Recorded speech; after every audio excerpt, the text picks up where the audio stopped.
আসসালামু আলাইকুম। Hello friends, আজকে আমি আপনাদেরকে আদা চকলেট বানিয়ে দেখাবো। এটি খেলে সর্দি, কাশি, গলা ব্যথা সব কিছু সেরে যায়। এর জন্য আমি 250 গ্রাম আদা নিয়েছি। আদাগুলো বেটে নিয়েছি শিলপাটায়। নিয়েছি 4টে এলাচ গুঁড়ো করে নিয়েছি। 1 কাপের মতো চিনি, দেব সাদা লবণ আর বিট লবণ।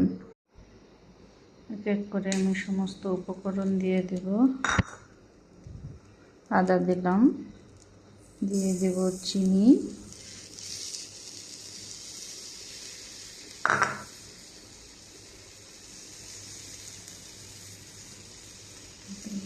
স্বাদ মতো লবণ, অল্প একটু পানি,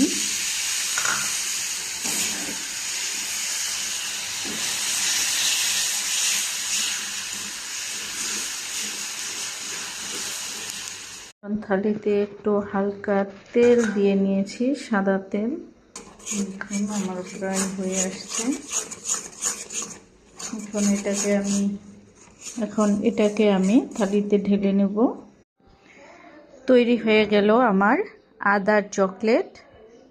দেখেন, দেখতে কতটা লোভনীয় মনে হচ্ছে, খেতেও ঠিক ততটাই সুস্বাদু, অসুখের জন্য উপকার। আশা করি সবাই বাসায় একবার হলেও চেষ্টা করবেন, আর ভালো লাগলে কমেন্ট করে জানাবেন। আল্লাহ হাফেজ।